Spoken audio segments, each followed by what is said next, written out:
اور یہ election commission نے آج وہاں بتایا۔ اور ویسے انٹرسٹنگ چیز یہ ہے کہ یہ کوئی اتنی بڑی خبر نہیں تھی، میں سب دیکھ رہا تھا تو ہماری عوام تب بہت تیز ہو چکی ہے۔ 2 منٹ میں سوشل میڈیا پہ لوگوں نے کلپ نکال کے ڈال دی جب وہ ہمارے جو سابقہ لیڈر آف اپوزیشن تھے، جن کو اب کوئی پہچانتا نہیں ہے، راجہ ریاض صاحب، ان کی تو باقاعدہ انٹرویو موجود ہے شاید ایئر وائی کے اوپر، جس پہ وہ انہوں نے پچھلے سال ہی یہ شاید انٹرویو تھا، اور اس وقت انہوں نے کہہ دیا تھا کہ الیکشن جو ہیں یہ ہونے ہیں، سوری پچھلے سال تو نہیں تھا، اسی سال جب اسمبلی ختم ہوئی اگست میں، تو انہوں نے انٹرویو اگست کا تھا کہ جی الیکشن ان کے خیال میں فروری کے پہلے یا دوسرے ہفتے میں، ڈیٹ 1 2 4 روز آگے پیچھے ہو سکتی ہے، تو تب ہوں گے۔ اگر یہ ڈیٹ اگر انہوں نے دے دی تھی جو راجہ ریاض ہے، اب راجہ ریاض کے پاس کوئی غیب کا علم تو ہے نہیں، یا اس کے پاس شاید تاروں کا حال ہوتا ہے، تو خیر یہ ڈیٹ تو وہاں سے آ چکی تھی۔ جو سب سے انٹرسٹنگ چیز تھی کہ صدر مملکت کو اب کنسلٹ کرنے کی یاد آ گئی، لیکن عدالت کے اندر کسی نے یہ پوائنٹ آؤٹ نہیں کیا، اور ابھی میں آپ سے یہ اسکرین پہ ایک چٹھی بھی شیئر کر رہا ہوں جو صدر مملکت نے لکھی تھی 23 اگست 2023 کو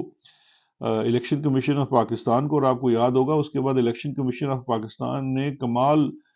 تیزی کے ساتھ اگلے ہی روز 24، یہ اپنی اسکرینز پہ آپ دیکھ سکیں گے، 24 اگست کو ایک چٹھی لکھی تھی جس میں انہوں نے کہا تھا صدر پاکستان کو کہ میں آپ سے نہیں مل سکتا کیونکہ یہ آپ کی ذمہ داری نہیں ہے، الیکشن کمیشن ایک انڈیپینڈنٹ ادارہ ہے اور یہ نہ آپ سے ملے گا یا کرے گا، اس طرح کی ایک چٹھی تھی۔ اب یہ تمام چیزیں ادھر دھری کی دھری رہ گی، آج کوئی عدالت میں پوائنٹ آؤٹ کرتا، الیکشن کمشنر کا وہ خط نکال کے دکھاتا ہمارے اس آنریبل بینچ کو کہ جناب، اور علی ظفر صاحب بھی موجود تھے، پتہ نہیں انہوں نے کیوں یہ چیز پوائنٹ آؤٹ نہیں کی کہ جناب یہاں تو کنفنٹریشن کا یہ عالم تھا کہ صدر پاکستان بار بار کہہ رہے تھے، کیونکہ یہاں پہ دیکھیے میں یہ بات اس لیے کر رہا ہوں کہ آج عدالت کے اندر یہ ماحول بن رہا تھا کہ ایز اف صدر پاکستان ڈاکٹر عارف علوی نے کسی موقع پر اپنا جو ان کا فرض ہے اس سے لاپرواہی کی، اور میں جانتا ہوں کچھ ہمارے پی ٹی آئی کے لوگ بھی جو ہیں وہ سمجھتے ہیں کہ جی صدر صاحب کو ڈیٹ دے دینی چاہیے تھی۔ بھائی میں آپ سب سے کہتا ہوں صدر صاحب پہلے ایک دفعہ ڈیٹ دے چکے ہیں، اس سے پہلے سپریم کورٹ آف پاکستان ایک ڈیٹ دے چکی ہے صوبائی الیکشنز کے لیے، لیکن اس ڈیٹ کے اوپر کیا عمل درآمد ہوا؟ کیا آج اس کورٹ کے اندر یہ کسی نے ریز کیا کہ جی تاریخ تو پہلے بھی ایک دی جا چکی ہے جو اسی سپریم کورٹ آف پاکستان کے فیصلے کا حصہ ہے، فیصلے میں دی گئی ہے تاریخ، اس کی وائلیشن ہو چکی ہے، توہین کنٹیمپٹ آف کورٹ کمٹ ہو چکی ہے، لیکن کوئی ابھی اس کو ہاتھ لگانے کو تیار نہیں ہے۔ تو اس لیے یہ میں سمجھتا ہوں آج بھی جو کچھ ہو رہا تھا اور کل بھی جو ہوگا، کیونکہ کل کی تاریخ ڈالی گئی ہے، وہ محض شاید یہ ایسے جسے کہتے ہیں نا پنجابی میں کہ گونگلوں کے اوپر سے مٹی انہوں نے جھاڑنی ہے، اس کے علاوہ کچھ نہیں ہے۔ اگر جو اصل چیز ہے اور جو اصل خبر بھی ہے وہ یہ ہے کہ الیکشن کروانا اس وقت ایک مجبوری ہے، اور وہ مجبوری صرف انٹرنل میٹرز کی وجہ سے نہیں ہے، ایکسٹرنل میٹرز اس میں بڑے اہم ہیں،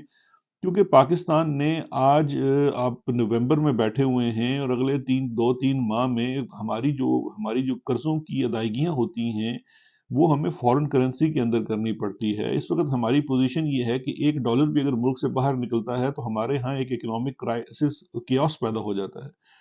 اب یہ جو تمام ادائیگیاں ہیں ان کی ری شیڈولنگ بھی ہو سکتی ہے، اور ابھی تک کسی طریقے سے کھانچ پھونچ کے کر رہے ہیں، لیکن اب مزید نہیں ہو پا رہی ہے کیونکہ جتنے انٹرنیشنل پلیئرز ہیں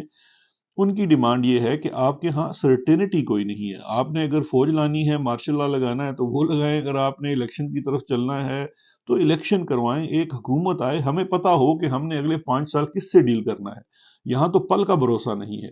تو اس وجہ سے اچھا دوسری چیز یہ ہے کہ بڑی یہاں پہ سیکرٹ دورے کیے گئے ہیں، چائنا کا دورہ کیا گیا ہے بڑے اعلیٰ افسران کی جانب سے، حکمرانوں کی جانب سے، سعودیہ کے دورے کیے گئے ہیں، مڈل ایسٹ کے ہیں، باہر ویسٹرن کنٹریز کے ہیں، ہر جگہ مقصد یہی تھا کہ کسی طریقے سے ہمیں وہ فائنینشیل ایڈ مل جائے کہ ہم اپنا یہ جو دور ہے اس کو طوالت دے سکیں، کیونکہ ابھی تک مشن عمران خان جو ہے، یہ کہ مشن فنش عمران خان، وہ مکمل نہیں ہو رہا اور اس میں دن بدن ناکامی ہوئی جا رہی ہے کیونکہ وہ تو پاپولر ہو رہا ہے۔ تو اس صورت میں یہ الیکشن کرانے کے متحمل نہیں ہو سکتے، لیکن دوسری طرف سے پریشر بہت زیادہ ہے، تو اسی چیز میں جتنا ڈیلے کر سکتے تھے کر کے اب انہوں نے فیبری میں الیکشن کروانا ہے۔ تو مجھے لگتا یہ ہے کہ اب وہ جو تمام تارے ہیں ان سب کے تاروں کی رضامندی سے یہ فیبری کی ڈیٹ شاید آ جائے۔ ابھی بھی الیکشن اس وقت ہوتے ہیں یا نہیں ہوتے ہیں میں اس پہ کچھ بات نہیں کہہ سکتا بہت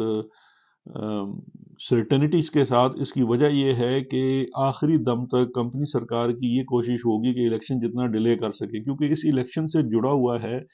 الیکشن ہونے سے پہلے ہر صورت میں عمران خان کو ڈسکوالیفائی کرنا ہے، اور وہ ڈسکوالیفیکیشن عدالتوں سے ہی ہونی ہے، اور وہ ڈسکوالیفیکیشن سزا کی صورت میں ہوگی. تو لہٰذا وہ ٹائمنگ بڑی انہوں نے میچ کرنی ہے کہ ایک تو ڈسکوالیفیکیشن ایسے ٹائم پہ ہو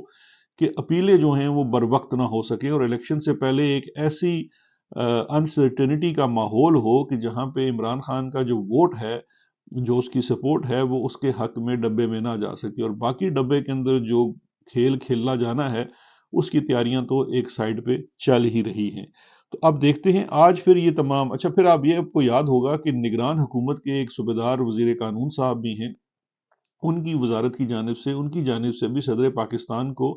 اس سلسلے میں قانونی مشورہ دیا گیا تھا، شاید ریٹن مشورہ بھی تھا، مجھے مل بھی نہیں سکا، جس میں کہا گیا کہ صدر پاکستان کے پاس الیکشن کے معاملے میں ایسے کچھ اختیارات نہیں ہیں. اور جب الیکشن کمیشن اور صدر پاکستان کی وہ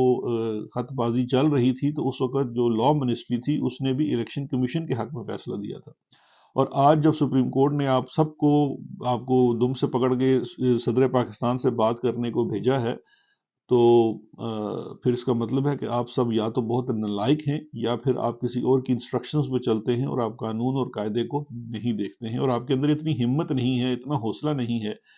کہ جو وہ تارے والے آپ کے پاس آ کے آپ کو ہدایت دیتے ہیں کہ جوان یہ کرو یا جوان وہ کرو، تو جوان آگے سے بتاتا نہیں ہے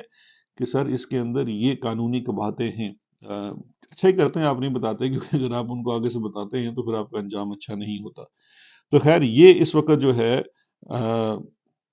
صورتحال ہے. اب کل دیکھتے ہیں کہ کیا جواب آتا ہے. ابھی مشاورت جاری ہے صدر پاکستان سے. مجھے لگتا ہے کہ وہی ڈیٹ جو طے بتائی گئی ہے، شاید 11 یا 4 فروری کا طے پا جائے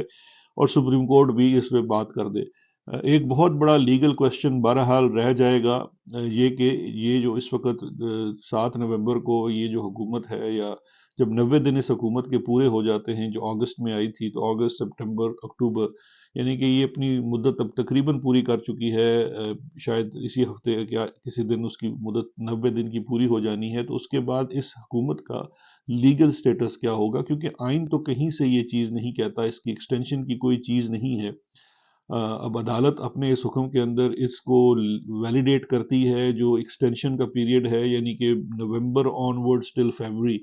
وہ. اور دوسرا ایک بڑا سوال ہے کہ اس وقت جو صوبائی حکومتیں ہیں، جو کسی صورت بھی کسی عدالتی حکم سے یا کسی آئینی شک سے اپنی ویلیڈیٹی نہیں رکھتی، ان کی اس وقت جو حکومت چل رہی ہے، اور وہ جو اس وقت ایگریمنٹس کر رہے ہیں، کانٹریکٹس دے رہے ہیں، سزائیں اور جزائیں دے رہے ہیں، اپیلیں خارج کر رہے ہیں، یہ تمام جو باتیں کر رہے ہیں وہ کس قانون کے تحت ہیں، اور ان کو کیا کانسٹیٹیوشنل بیکنگ اویلیبل ہے. کیونکہ اس وقت آپ یقین جانیے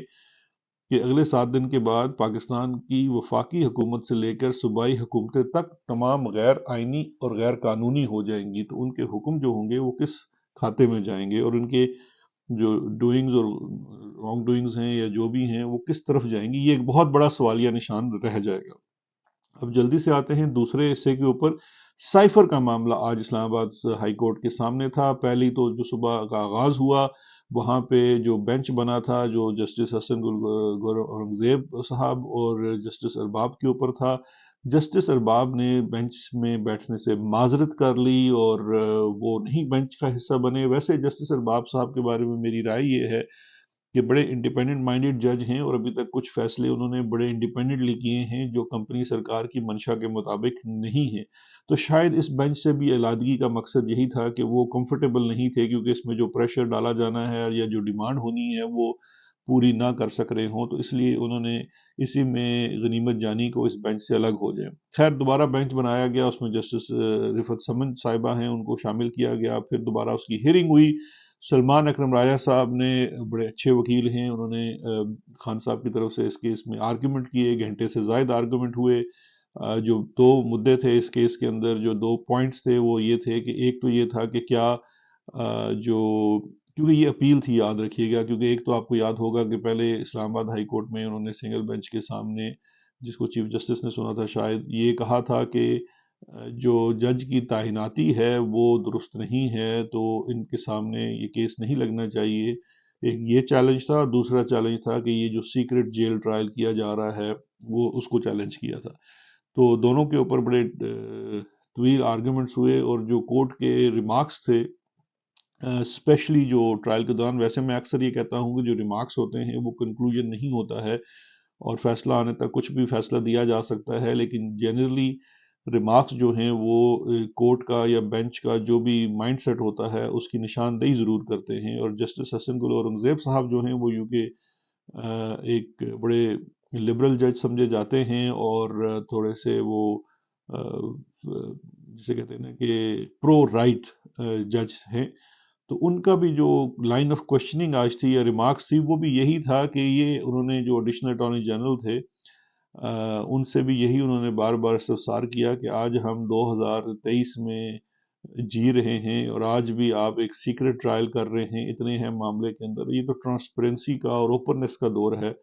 تو اس کو ہم کیسے آگے لے کے چلیں گے؟ تو ایک تو اس سے یہ نظر آتا ہے کہ شاید عدالت اس میں اوپن ٹرائل کرے. مجھے نہیں لگتا کہ کمپنی سرکار یہ چاہے گی کہ اوپن ٹرائل ہو، کیونکہ انہوں نے جو پوری گیم بنائی ہوئی ہے اس کے اندر اوپن ٹرائل کا بہرحال ان کو نقصان ہوگا، کیونکہ جب اوپن ٹرائل ہوگا تو جب ٹرائل چلے گا صحافی وہاں سے یہ رپورٹ کر سکیں گے کہ کیس کے اندر کیا کیا کمزوریاں ہیں، اور ٹرائل میں اسپیشلی جب کراس ایگزامینیشن ہوگا وٹنسز کا، اس کی جو کوریج ہوتی ہے اس سے ضرور اندازہ ہو جائے گا. کیونکہ ایک چیز تو طے ہے اس کیس میں ہونا کیا ہے، فیصلہ کیا آنا ہے، وہ تو سب کو پتہ ہے، لیکن چلیں ہم لوگ یہ کہتے ہیں کہ اس ٹرائل کے دوران تو کم از کم جو کمپنی ہے وہ ایکسپوز تو ہوتی رہے. تو لہٰذا اس کے اوپر ابھی منڈے تک یہ کیس چلا گیا ہے. جہاں تک جج کی تعیناتی کا سوال تھا، تو جج کی تعیناتی کو لے کر یہ جج کا باعث ابھی تک چیلنج نہیں ہوا ہے، یہ ان کی تعیناتی کا پروسیس چیلنج ہوا ہے کہ فیڈرل کابینہ نے جب ان کی تعیناتی کی تو وہ رولز کے مطابق تھی یا نہیں تھی. تو وہ جو آج پیپرز شیئر کیے گئے، سمری شیئر کی گئی، آل دو فیصلے کے اندر تو نہیں لکھا ہوا کابینہ کہ ان کو آفیشل سیکرٹ ایکٹ کی جو اسپیشل کورٹ ہے اس کا جج بھی متعین کیا جاتا ہے، لیکن سمری جو تھی وہ بہر کیفیت تھی، اور سمری میں ظاہر بات ہے جب سمری اپروو ہوئی تو وہ بھی شاید ہوگا. تو اس میں میرا خیال یہ ہے کہ اس میں تو شاید ججز جو ہیں وہ نہ اس کو ہٹائیں، جج صاحب یہی رہیں، لیکن جو ٹرائل ہے وہ اس میں ہو سکتا ہے کہ یہ کہیں فیصلہ نہ آ جائے کہ یہ ٹرائل جو ہے یہ سیکرٹ ٹرائل نہیں ہوگا اور جیل ٹرائل نہیں ہوگا. ہاں یہ ہو سکتا ہے کہ جیل ٹرائل ہو لیکن اوپن ٹرائل ہو. اس کی بھی ایک گنجائش موجود ہے کہ اس میں جو میڈیا ہے یا پبلک ہے یا ان کی فیملی ہے عمران خان صاحب کی، ان کو جانے کی اجازت ہو، پاسز کا بندوبست ہو سکتا ہے، یہ تمام جو آرڈر کر سکتے ہیں. کیونکہ اگر یہ لگتا ہے پروسیکیوشن کو کہ جی یہ ڈسٹرکٹ کورٹس میں نہیں ہو سکتے سیکیورٹی ریزن یا کوئی اور، اس صورت میں اسلام آباد ہائی کورٹ یہ بھی حکم کر سکتی ہے کہ جی جیل ٹرائل ہو، ہمیں کوئی اس پہ اعتراض نہیں ہے، لیکن یہ اوپن ٹرائل ہو، یعنی کہ اس ٹرائل کے اندر وکلا کے علاوہ جو رپورٹرز ہیں وہ جا سکیں اور اس کے ساتھ ساتھ ان کی فیملی ممبرز بھی جا سکیں. تو یہ ہے جی آج کا تجزیہ ان دو معاملات کے اوپر. ایک دو خبریں اور بھی بن رہی ہیں، ہو سکتا ہے کہ آج دوسرا ویلاگ بھی آ جائے، ورنہ کل آپ سے بات ہوگی. اپنا بہت خیال رکھیے گا. شکریہ. خدا حافظ.